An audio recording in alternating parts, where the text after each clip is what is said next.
John Nachim, Nanim Zach Van Buren, co-host of This Podcast is for Nerds.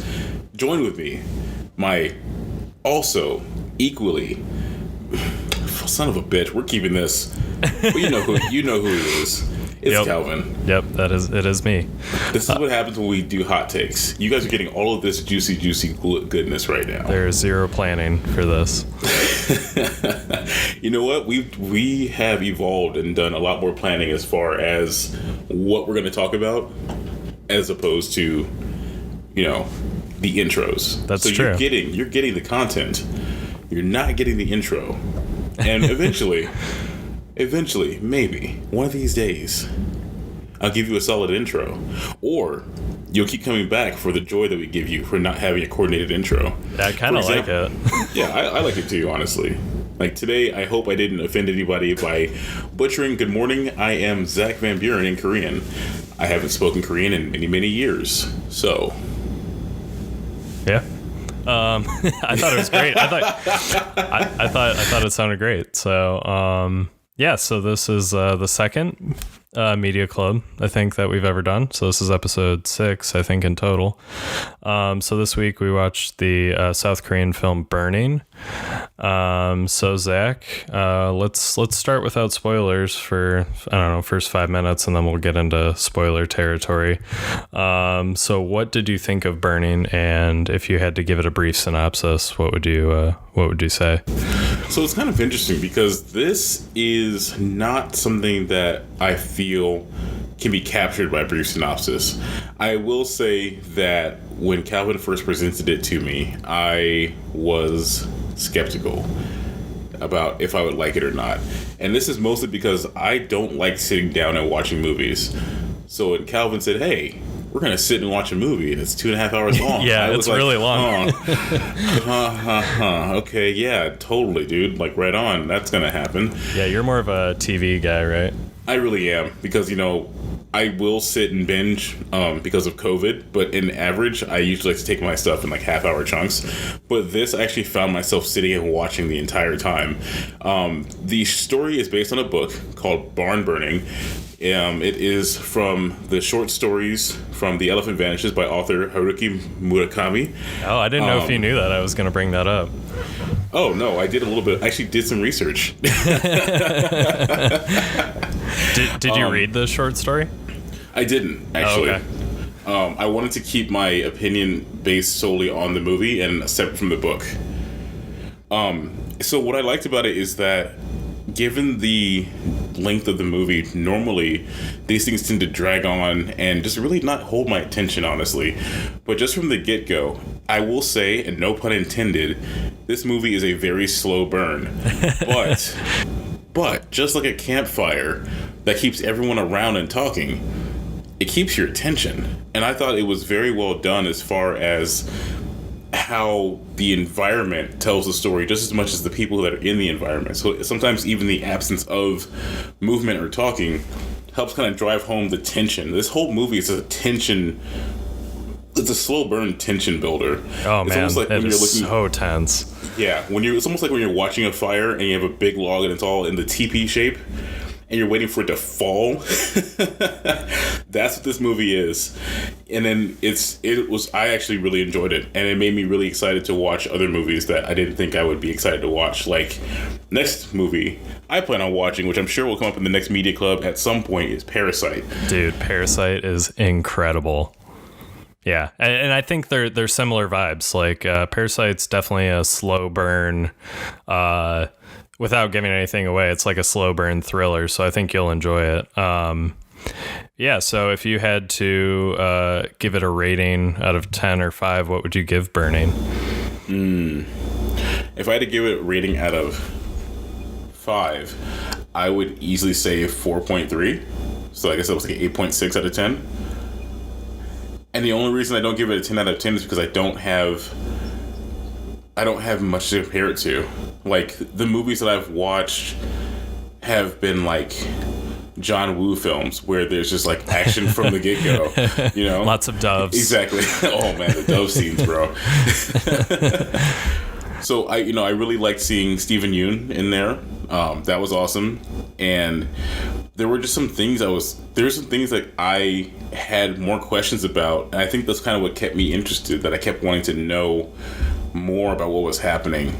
And sometimes those questions weren't necessarily answered, but I wasn't mad about it, which I think was really good, because it had a way of, like, the normal things that dissatisfied me as a moviegoer didn't happen with this movie, even though the things I expected didn't happen either. Interesting. Yeah, I think that's kind of what I like about it too, is this movie, you may think it's going to follow a typical narrative structure, and it totally throws that out the window. And yeah, I don't think you really see anything coming. And one of my favorite things about this movie and movies like it, there's some TV shows that do it, is you don't really get all the answers you want, and you have to kind of sit and think about it. So yeah, I think I'd give this one like a 4.5. I think it's a nearly perfect movie. It was definitely in my top 10 from 2018, and it was awesome to rewatch it for this podcast. So yeah, I'd recommend you watch it if you're into thrillers, which I guess I'd classify this as a thriller. So yeah, maybe we start getting into the spoiler territory. Before we do that, I will say, as a quick synopsis, you will see some very common... So for people who are not familiar with watching foreign films, and subtitles are new to you and it kind of freaks you out, a general overarching theme of this is the same narrative where old friends meet up with each other. One guy, he's a smart dude, he went to school, he's a writer, not necessarily rich, works on a farm, and then the other character that comes in that you become acquainted with drives a Porsche. He's like super attractive, and it's like that whole old school friend versus new boy coming in kind of. I mean, the dude drives a Trayon box truck that's rusty and ratted out. Another guy has a boxer Porsche with the most amazing exhaust I've ever heard. And oh yeah, man! I was so excited to see that Porsche. So Porsche is like my dream car.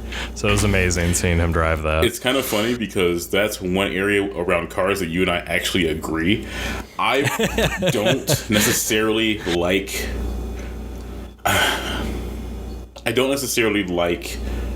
And we can get into this in, I'm sure, another episode just about cars, because if I talk about cars, we're going to go on for literally 16 episodes.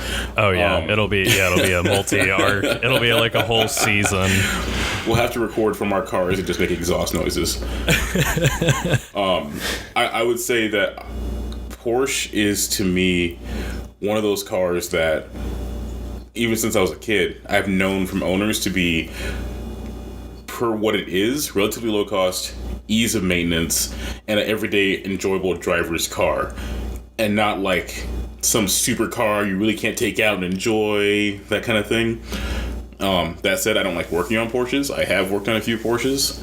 I enjoy driving I don't them. like working on any German car, to be honest. No, I'm sorry. And it's funny too, because we can get into reliability and everything else as far as like ones that are built here versus in their home native country, like all cars. But man, do I not like working on German cars. Yeah, they're clearly built well. It's just not built with a technician in mind at all. I will say too that it's, a little bit of my background. I'm not a mechanic. I chose not to become a mechanic, going more towards the engineering side of things, because I get to play with more things and play with more cars. And shout out to everyone who does vehicle testing, because man, I want to burn your tires off your car, and I want to drive them fast and have fun and compare notes and do all those good things. But I will say that, when it comes to working on race cars, which I also do in my spare time, you want something that's quick and easy to mess with in case something breaks and goes wrong. And that's the LS platform with Chevy. I mean, you can take any small block, big block Chevy and get any tape and zip ties and do what you gotta do and get the job done. Not literal tape and zip ties. Do not go work on your engines with tape and zip ties. We're getting give it a shot. Yeah, we're getting off track. Basically, the old school friend, the guy who's I would call him the protagonist of the story, the main character. He is where the story is focused around. He's a writer. He meets up with an old friend of his. They hadn't seen each other in a long time, and he didn't recognize her at first. So they become connected, and they hang out, and then she goes on a trip. When she goes on the trip, he takes care of her stuff, and she comes back meeting a guy that she was stranded in an airport with for 3 days, and this guy never really gets into what he does for work, but all you know is it becomes very apparent that he's not of the lower echelon of class when it comes to money. And you find out that about him in the first, I would say, 20 minutes of him being there? Yeah, so he goes to pick them up from the airport, and they go and have dinner, and he kind of covers the bill. And you're like, oh, okay, that's nice. He came and picked him up, so he's covering the bill. And then they go outside, and you see what he's driving, which is a Porsche 911 Carrera. And it's gorgeous. And you're like, oh, this guy clearly comes from money. They're in totally different classes of economic classes. So I think that's a good synopsis. So if you're into a slow burn thriller that has some elements of like almost a love triangle, I guess, give this movie a shot. So let's get into the spoilers. Yeah, I'm gonna have you take the lead on this because this one is really one that you brought up, and I want you to go through and tell me things that you like about it, and then I will give you questions based on what I still was wondering about and see if you can fill in those gaps for me, especially because you read the book. Yeah, okay. So the book, I guess we'll start there, is it's a 14-page, it's pretty short. It's like 14 pages. It's a short story from a collection. And the interesting thing to me is, as I did a little more research for this, there's a scene where Steven Yeun's character asks the main character who his favorite writer is, and he tells him William Faulkner. And Barn Burning is actually originally by William Faulkner, and the movie is based off this adaptation of the William Faulkner story, which I found really interesting. So the movie kind of pulls from the William Faulkner and the Japanese story. But in the Japanese story, the main character is like 30 something. So he's much older than this girl. But she does the same thing. She's like working in advertising sort of, and she's the mime. Like her career goal is to be an actress and is working with a mime. So like the tangerine scene, like when they go to that restaurant when he first sees her, that's all in the book. And so that's kind of the big differences, and the rest is pretty much the same. The guy's married in the book. So it kind of kills that love triangle that's kind of happening in the movie. A little bit. The things I really like about the movie are, the biggest for me is like, I don't know if Steven Yeun's character killed her.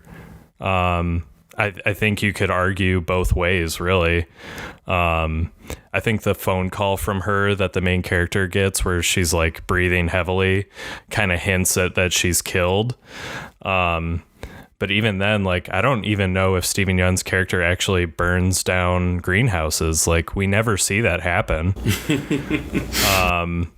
So I think that's pretty interesting. He's an intriguing character that I just love Steven Yeun in this role. I think he's absolutely perfect for it. Other stuff I love is the cinematography is amazing. The use of color is incredible. You can tell the director finds color very important in and out of film. There's the scene where Haimi is talking about the sunset that she's seen in Africa and how she wants to be like that sunset and just kind of disappear. And the scenes where he's out running looking for the greenhouses that are burning down, it's like the scenes are so blue. It's just like punches through the screen how blue everything is. So yeah, I really loved it. And I'm a sucker for a slow burn movie. So I love that. I can understand understand how some people might find that boring, but it kept me interested the whole time. Yeah, so I don't know. Do you think that Steven Yeun killed her? So one of the things that I think I texted you with still an hour left in the movie, when he mentions that when the lead character was talking to what is Steven's character? Steven Yeun's character. What's his name in the movie? I keep forgetting. It's Ben. It's Ben. Yeah, Ben, and then Lee is the main character. So when Lee's talking to Ben, and he goes, so after a while, when Hansu, that's her name, correct? Hae-mi, I think is her name. Oh, wow, I'm way off. Hae-mi disappears. Lee starts looking around for her, like everywhere, and he can't find her anywhere. And during this search, you start to learn more and more about her character through him being reacquainted with her parents, and stories that she told as a kid. And Lee's character apparently didn't treat her very well when they were younger. Yeah, they mention early on that he called her ugly when they were kids, and she mentions how she got plastic surgery. Right. So it was one of the things where I can't say I related to it, but it was one of the things where I feel like they meet up after a while, and they end up hanging out with each other, and they have sex, and then she goes on this trip. He ends up taking care of his cat, or her cat, while she's gone, but he never sees the cat because the cat is supposedly like super shy around different people. The mystery that's involved here that throws me every time is that there's different aspects about this story that seem light that are actually pretty heavy. For instance, when Hae-mi she disappears, Lee goes looking for her, and in his search, he uncovers all of these things about her that he's mentioned to people, and they go, well, that's not true. She likes to make up stories. For example, the biggest thing about this was that her house that used to be across from Lee's family farm was destroyed, and apparently Lee saved Hae-mi from a well that she fell into when she was younger. When Lee brings the story up to her parents, or her mother and her grandmother, she goes, she tells a lot of stories, and we never had a well. And I don't even know that he saved her from the well. I think he just heard about that story, which further kind of makes him feel like, oh, she's been lying to me this whole time. Right. And then it went back and forth because, there's characters like his mother that comes in, Lee's mother, who abandoned him 16 years prior. He goes back to live at the farm, actually, because his father, it looked like his dad assaulted a police officer, so he got charged with obstruction of justice. That's kind of the idea. Yeah. And so they don't really talk about that, but that's why Lee's back at the farm. And, so his parents' relationship with he and his parents is, messed up, to say the least. And, you learn more about Lee, you learn more about Hae-mi, kind of, and you learn a little bit about Ben. What I think is interesting is that it's kind of hard to know what to believe, honestly. Because from Hae-mi's own commentary, it sounded like she wanted to commit suicide. Right, yeah, there's this scene where they get high, and she takes off all her clothes, and she starts kind of like breaking down and crying. It's almost like she wants to find a new life and to kind of get away from Seoul. Right. But at the same time, So, to answer your question originally, I don't think that Ben didn't have a role. I think I don't think he had a role. Take that back. I think he definitely had a role. And that's just from the commentary of when, he was talking to Lee about he likes to burn down greenhouses. So this sends Lee on a frantic rush around everywhere to try and find greenhouses. When he catches up with Ben after Hae-mi's disappearance and the ominous phone call, and mind you, I say catching up, he was really following him to try to get information. Yeah. And this whole time, Ben is just trying to talk to him and, like, kind of be cool with him and just be open-ish. But one of the things that he mentions at the cafe was, I went around looking around my area to see if you burned any greenhouses. I checked every single one, and you didn't burn any. And Ben just laughs, and he goes, no, I did. And he goes, no, you didn't. He goes, yeah, I burned one. I burned one very close to you, actually. I think that the reference is Hey Me was the greenhouse. Yep. And that either he burned her down psychologically and she killed herself, or he definitely killed her. The fact that she went missing, I would think that, because they never explore, so through the whole time when Lee's looking for her, he can't find this well, and he talks to neighbors and people who have been there longer.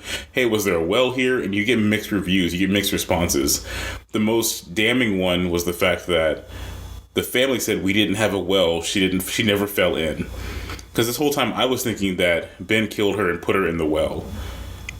Interesting. But then you have the Lee's mom, who I didn't like her, obviously. Like, she abandoned her family, but then when he went to go talk to her, she really was just asking for money and then ignoring him and texting the whole time. Yeah, so did she win some... I missed this the second time through, but it seemed like she got into some large sum of money, like she won a lottery or something. I thought she got into a large amount of debt. Because she had people knocking on her door for collections. Oh, yeah. She did mention the men in suits. Yeah, and that's when Lee decided to sell the last calf and pay off his mom's debt. Oh, I see. I thought he was just doing that so he didn't have to, since his dad was going to be in jail for the next 18 months, that he needed to move on and focus on writing, so that's why he sold it. But I mean, that makes more sense. Yeah, I just by the order in which it was shot, it seemed more like he was bailing his mom out, but it didn't seem like he was really keen on sticking around either way. Like, I think it was, we're both right. You know, that was an excuse for him to sell the calf and just be done with it and get rid of the farm and be out. Because they never really explained what happens after the very ending, which is one of the...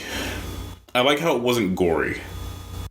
Yeah, it wasn't. I mean, you get little hints, but again, they like... In the scenes where there's like this search for life, it seems like he focuses so heavy on the blue, like in the color palette, so you don't really see a lot. Like you see a little bit of blood, but it's so obscured by the blue. That scene is so incredible to me. Yeah, so just to bring you guys around, since we're definitely in spoiler territory. Oh yeah. At this point, when Lee is searching for Jaime, so we learn that Ben has women around him all the time, and he has a weird, it's kind of hard to call it obsession, but there's a weird energy and tension with him around women he gets alone. When Lee goes back to Ben's apartment, Ben invites him in after he's been stalking him, and they go for a talk. And Lee says, he notices there's like a cat bowl in Ben's house. Now, mind you, the big thing about Jaime's cat is that you never see the cat on screen because supposedly he's shy. But every time that Lee went to her apartment to take care of the cat, the food was always gone and there was fresh droppings in the litter box. Yeah, I also love just to focus on the cat thing, I do love when he goes back to the apartment to try and find her and the landlord's like, we don't allow cats, she doesn't have a cat, and it just furthers that, like, was this all a lie and she just like wanted to get close to me and then bails? Like, I love that. Yeah, and then the whole like, oh, her room's super clean, she must have gone on a trip. And Lee's like, well, I was here for months, she never cleaned like this. Like, this is not the way she cleaned. But at the same time, we don't know that. Right. He's only been there once when they had sex, and then she took off and went to Africa. We don't know how she cleans. Right. Yeah, it could have been one time she was just messy because she was, you know, whatever it is. But yeah, it just furthers that like discussion in your head, like which of this is real, which is, you know, in his head. Because there are scenes that seem like they're real, but they are clearly in Lee's head. The scene where he's in her apartment and he thinks that they're having sex, but he's really just alone. Yeah. And there's the scene where he's writing right before the scene we're talking about, and he's writing in her room, but he's definitely not in her room because he couldn't get in without the landlord anyways. Right. Wow. I actually didn't even think about that.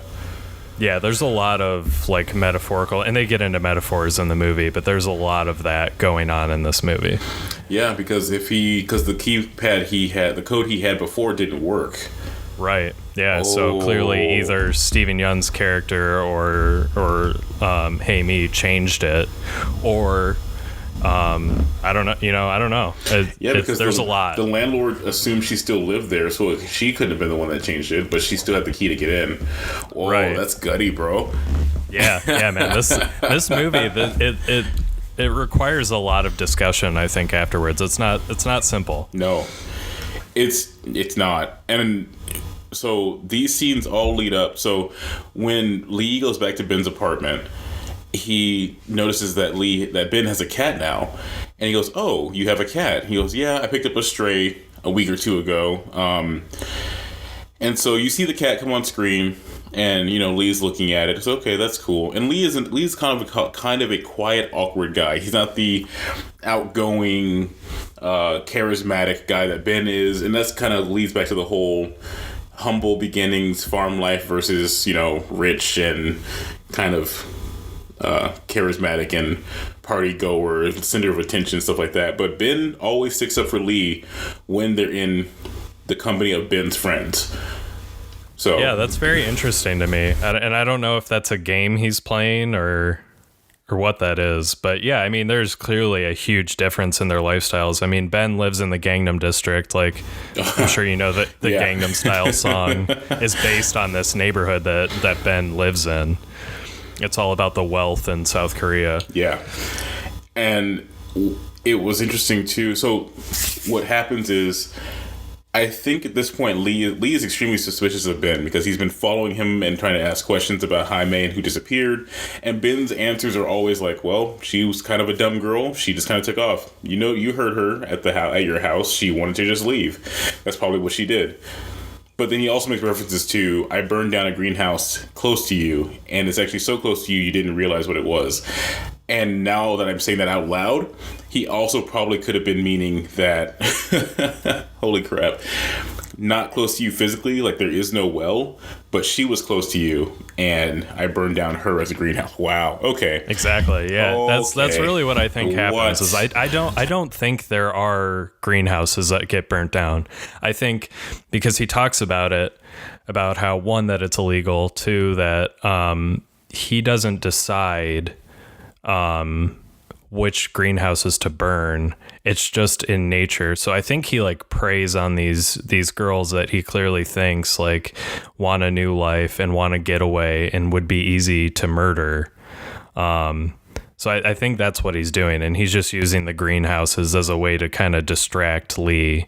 So yeah, it's pretty. I mean, it's disgusting, but it's also pretty smart on his part. What I liked is that. So before I get to the end of the movie, and mind you guys, you should still go watch this movie. Like, even with what we're saying, feels like a fully immersive experience. Like, I sat down and I was hooked. I really didn't think I would be. And even telling the story as we are, it's not a great way of really getting involved with this. Like, you really should watch it. Yeah, if you've stuck around and haven't watched it, I still highly recommend watching it, because I don't think any discussion will do this film the justice it deserves. I think you have to watch it and then talk to somebody about it. And I think this film, one, requires multiple viewings and multiple discussions. Right. So one of the things that Lee does is he goes, "Hey, I need to go use your bathroom." Ben says, "Go ahead. You know where it is." And when he goes through Lee's things, he finds a watch that he actually gave to Jaime in a drawer. And this triggers him to freak out and kind of like go, "Why is her watch here?" And then, mind you, this watch is full of a drawer of other women's jewelry and accessories. And so he hears one of Ben's friends come in, and the cat gets out. And they go looking for the cat in the parking structure. And this whole time, Ben claims that he doesn't have... he hasn't named the cat yet. So they're all searching for the cat. And then Lee finds the cat in a corner. And so he just kind of looks at it, and mind you, he's never seen Jaime's cat before. And so he calls it by her name, which is Boyle. And the cat responds to it and comes to him. And that pretty much for him sums it all up. Yeah. Without actually knowing what happened, there's enough for him to act on what he's aware of. And that, he kind of like loses it. He gives the cat back to Ben and he walks out and he's like, "Oh, aren't you staying for dinner?" And he's like, "No, I'm not doing that." So the way the movie ends is you go back to one of the more, I wouldn't say it's an abandoned road because people drove down that road. Oh man, that scene freaked me out when that truck drives down. Yeah. So you go to one of the greenhouses that Lee was investigating, and he calls Ben and says, "Hey, I want you to meet me and Jaime here." And so, you see it's a winter morning, and that's another thing I thought was interesting too. During this whole season, it's winter. If something caught on fire, you'd see it from a ways. Right. And I guess that's also what you mentioned as far as the use of the blues that are in there as well. So the scene is it's really, the scene itself is still a slow burn, but it's really well done. Basically, Ben walks up to Lee's truck and he goes, "Hey, where's Jaime? I thought you said you guys were meeting me here." And Lee jumps out and starts stabbing Ben in the abdomen area. And he gets out, starts stabbing him, and puts him on his own car. And Ben he fights back, but he's at the end, before Lee stabs him a final time, he just like hugs him. Yeah, he hugs him and he smiles, which is... I have a theory on this. I don't know if you do. I don't yet, but I'm definitely curious on hearing. I have an idea, but I'm not sure. So this is my theory. Throughout the movie, he talks about... Ben talks to Lee about the bass that he feels in his chest when he burns down... he burns down these greenhouses, and that's kind of like why he does it. He gets this bass feeling right in his heart, in his chest. And he kind of tells Lee, like, you need to find that in your life, which I think is like, it's like, maybe writing isn't your thing. Maybe it is. Do you feel that like bass in your chest? And I almost think that Ben wants Lee to find out and kill him so he can feel that bass in his chest. And maybe that's why he tells him that he burns down the greenhouses in the first place. Because you see this smile come over his face when he stabs him. And then, he gives him that hug. It's like almost like, do you feel that bass rattle that I feel? Ooh. Okay. Yeah. Because he did ask him, he goes, "When you write, do you feel that bass in your chest? It's about living." And he goes, "No, I don't feel that." Yeah, so that was kind of my theory. That could be totally far-fetched, but it's interesting you describe that scene as kind of slow burn, which I agree it is. But I almost think it's like we're conditioned in American film culture that these scenes where there's like a murder, there's a million different cuts, it's very fast-paced. But to me, I feel like that's almost how like a murder, I don't know, obviously, but I feel like that's how a murder happens. There's like this struggle, but it's like there's not a million different camera changes. I mean, in this scene, it's all a one shot. Right. You don't cut to a different angle. The camera just follows the action as it happens. It feels more intimate. And I think like by slow burn, I don't mean like it's not. And you're right, but we have been conditioned in action movies to have like a million cuts and close-ups on the face and all this other stuff and stuff exploding and Michael Bay, whatever. It wasn't slow burn in a negative sense. It was definitely... No. I agree. I agree with you. I totally agree with you. It is. It's not. It's slow because it's intimate and it's real. Like it's very real. I felt very that. real. Like I was like, wow, this is And I think that's one thing too that I just learning from prior training in older careers, that when shooting someone or getting shot, it's not like in the movies where this big dramatic fallout. Like sometimes you may not necessarily know you've been shot until your body just says, "Haha, by the way, you're shot. You're going down." Right, you get that adrenaline rush, right? Right.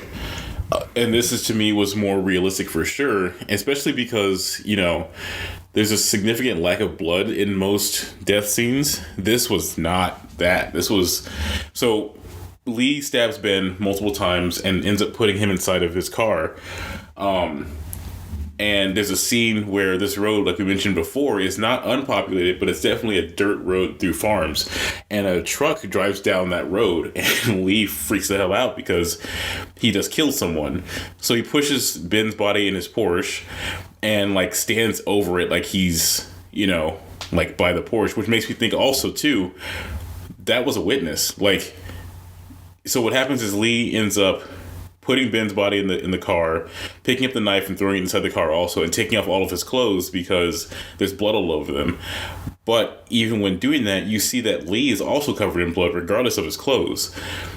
He takes out Ben's lighter and lights the car on fire and walks naked back to his truck, and the movie ends with watching the Porsche and Ben's body burning through the rear view mirror of Lee's truck as he drives away, and it just fades to black.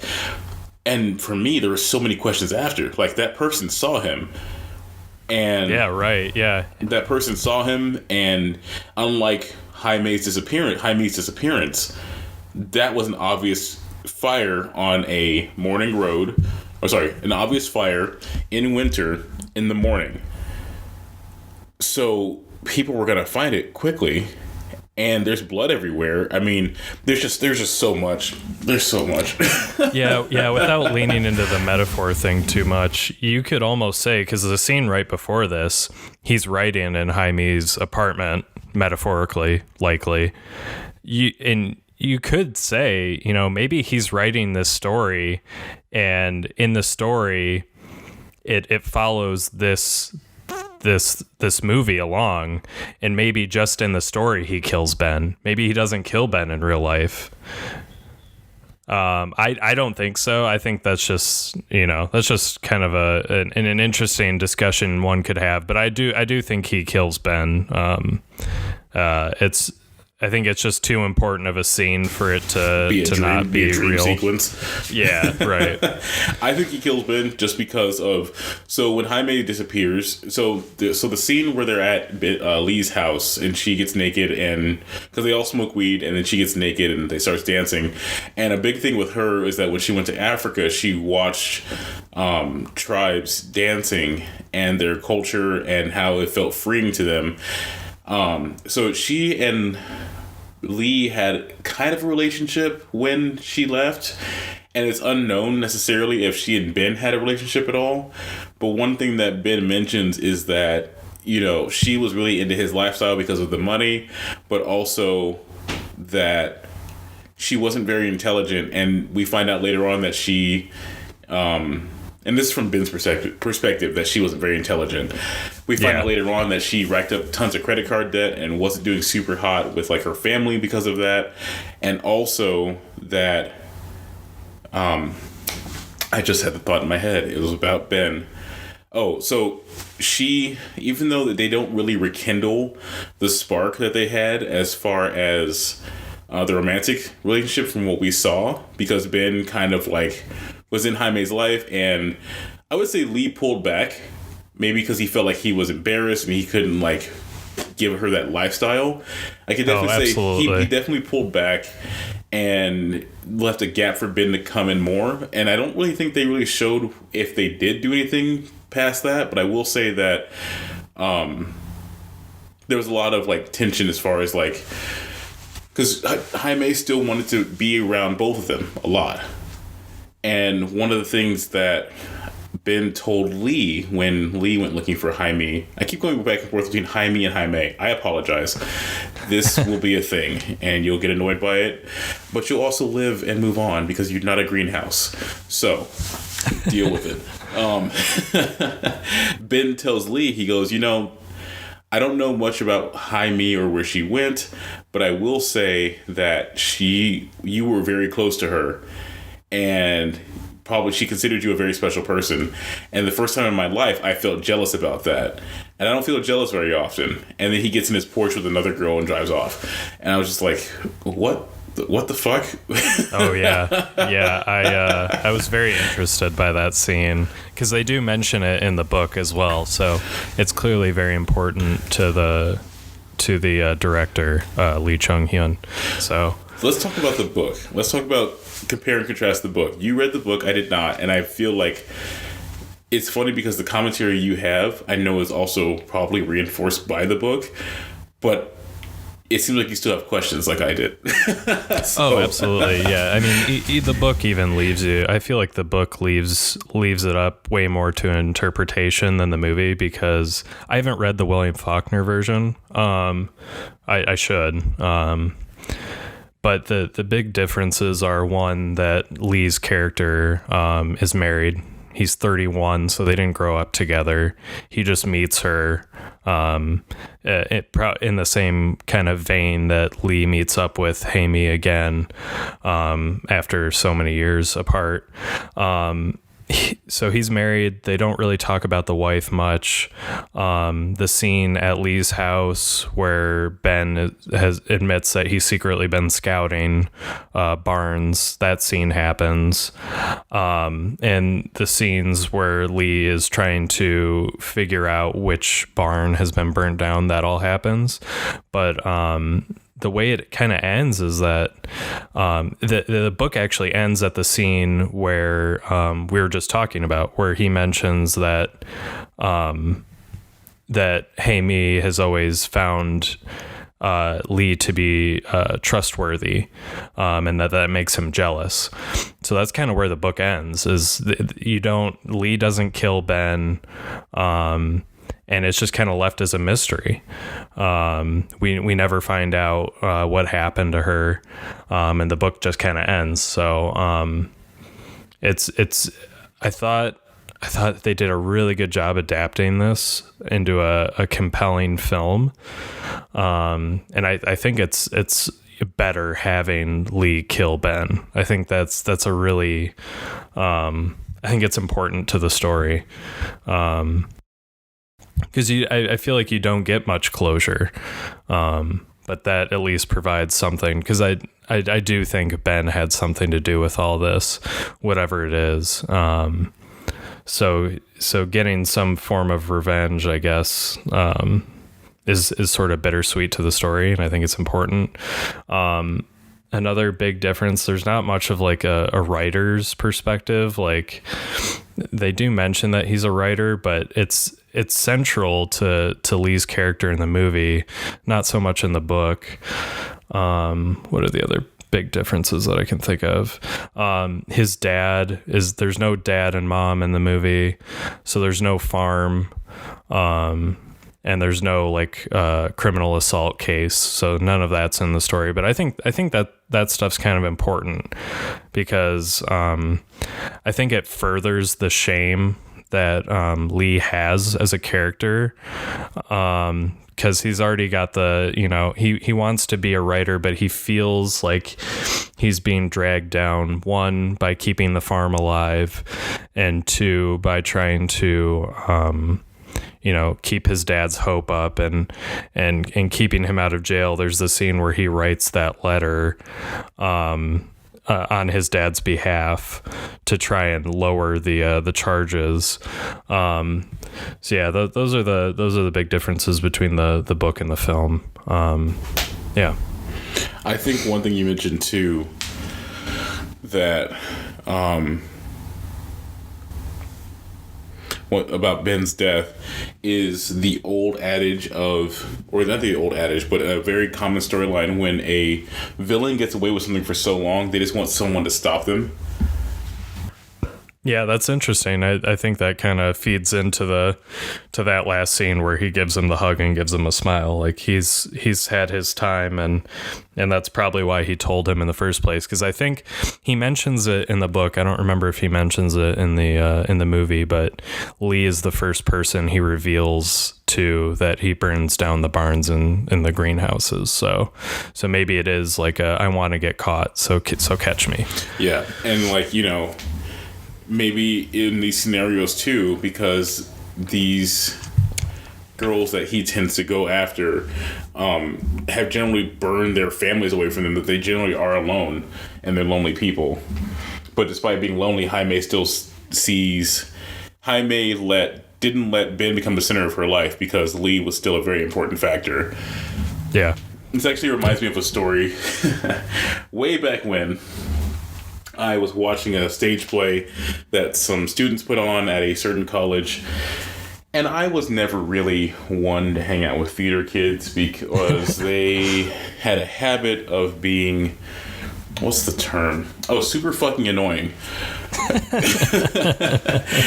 Everything was a stage play to them. Everything was like... And I'm not saying like people who gave into their craft and constantly worked on it were annoying, but people who were basically assholes about it were super annoying.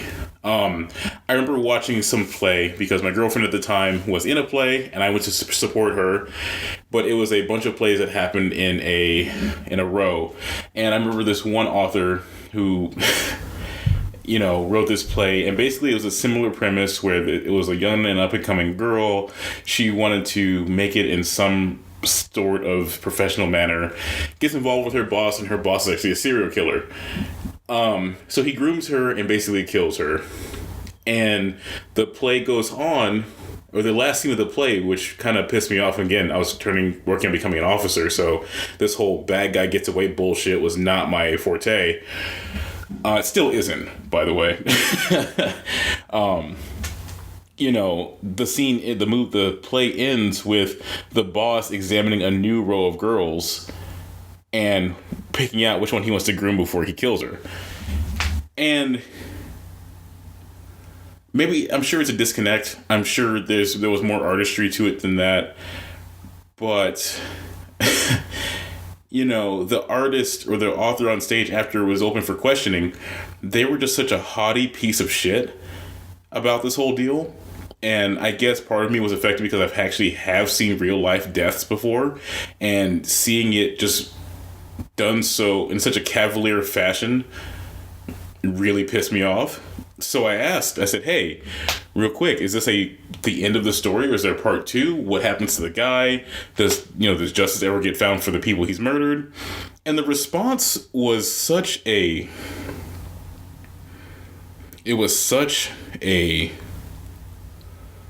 lack of care for the loss of life. And that... mind you, this was 18-year-old Zach. Well, this is 20-year-old Zach, so I was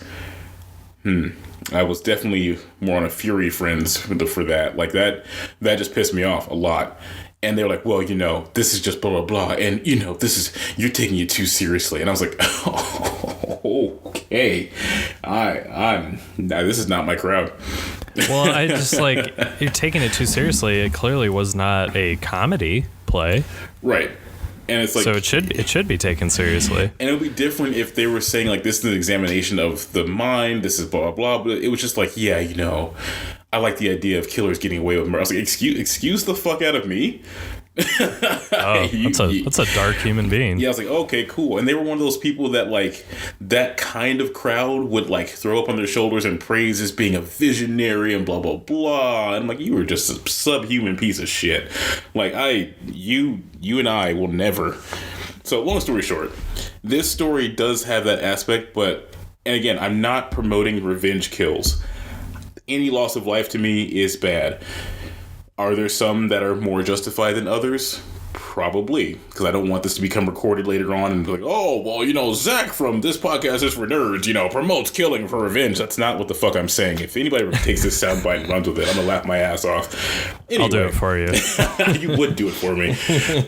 Anyway, what I think is interesting is that Ben dies the way he does, and it doesn't show what happens to Lee. But it leaves it open for interpretation because it was such a messy thing that it was a sloppy kill. Yeah, that he's definitely getting his ass caught. And I think at the point of it also, like you were saying, he wanted a change in his life so dramatic that gave him feeling. Because there's only, I think, one scene in the movie that you show him having feeling where he wasn't super awkward, and that was when he was singing in the barn with the cow. Oh yeah, I love that scene. That's a great scene. Super uncharacteristic. Threw me off for a second, honestly. Yeah. I will say too that did you watch the Watchmen movie? I think we talked about this in one of the previous episodes.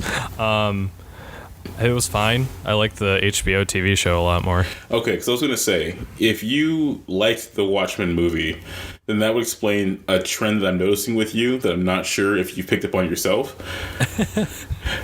What is that? You like movies with awkward sex.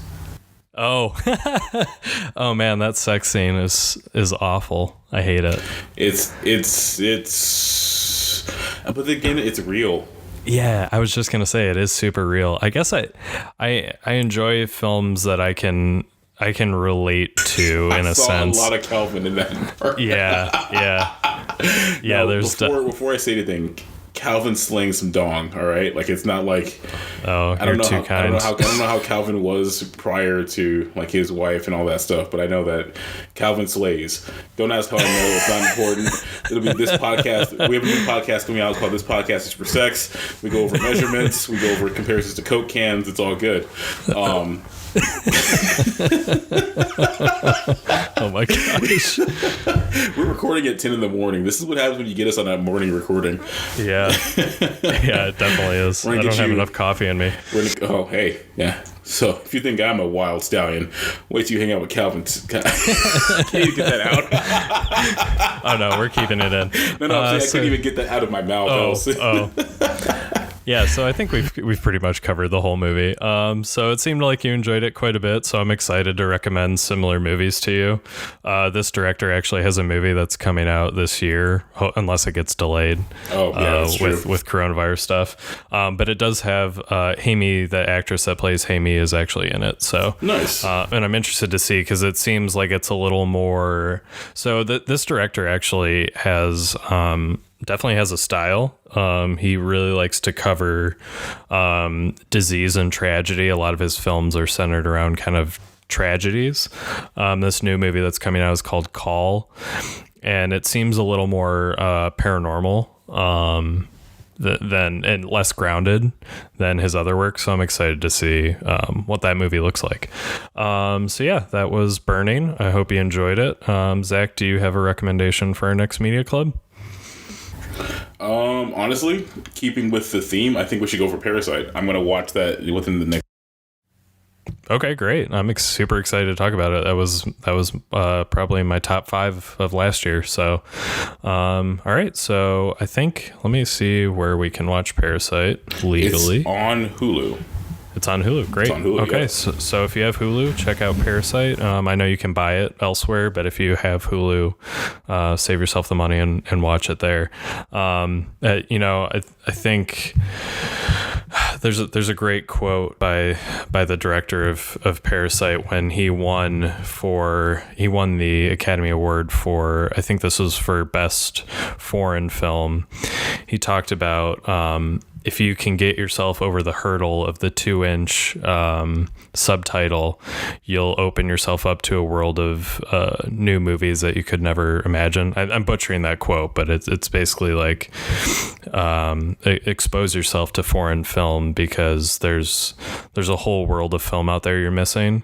And I totally agree with that quote. There's some of my favorite movies are foreign. So and I think both of us kind of like danced around foreign films a lot easier just because of anime and subtitles. So it was easy for us to do that. Oh, totally. Yeah, absolutely. I agree. And it won 4, actually. Yeah, it won Best Screenplay, Best Director, and Best Picture, in addition to Best International Feature film, sorry. Yeah, I love how everyone lost their mind that it won both foreign and Best Picture. I was like, it deserved it. So. And that's really what made me like, and even just the way, I'm a nerd for music, we all know this, but the way the cello is in just the trailer, I love cello, and I was like, dude, this is like building that tension because cello is for those of you who don't know what a cello is, go look it up. It's a cross between a bass and a violin, and basically it gives you those deeper, somber tones with a little bit of brightness, but it like, it hits. I don't know, just something about it.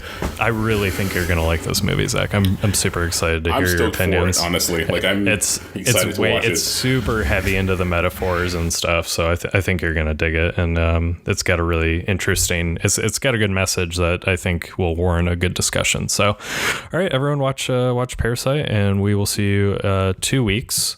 So that episode will be going live on the 30th. Sounds good. Do you have a business shout out today?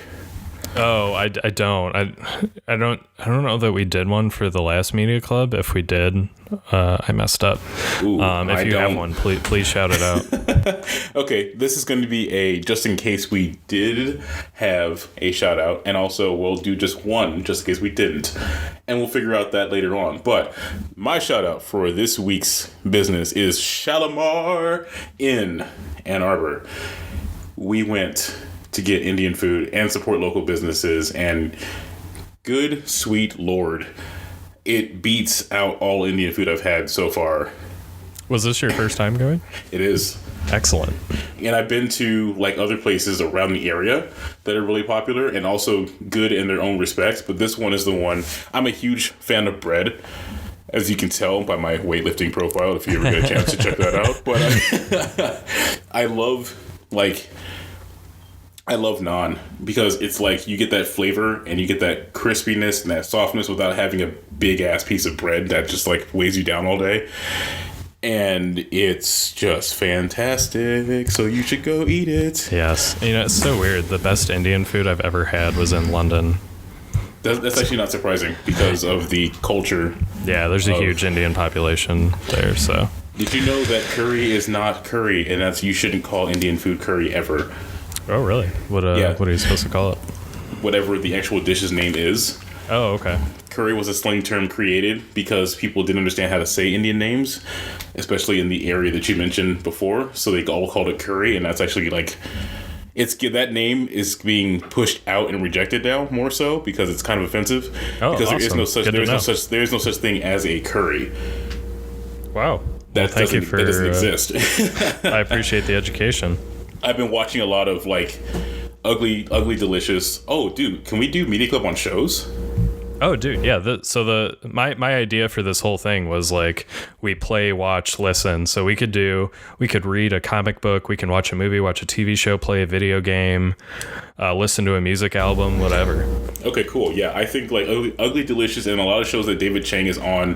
Because I started watching David Chang back when they did The Mind of a Chef, which was narrated by the late great Anthony Bourdain.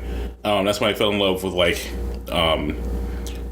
David Chang and Chef Sean Brock and just a whole list of other chefs that are really down-to-earth cool people who are about their shit and get their job done. So I'm going to have a food recommendation, which is Shalimar, and a shout out to David Chang. What's up, my dude? All right, well, watch Parasite and join us again on the 30th.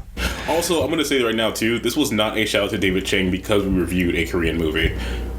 Oh, don't no, I didn't take it as such. I just thought about it. Someone's been like, well, why did he shout out David Chang? Shut up. Okay, so, Calvin. Yes. What was your favorite scene from this movie? My favorite scene. I'm just kidding. If you don't know Calvin's answer, you have to find out next time on This Podcast is for Nerds.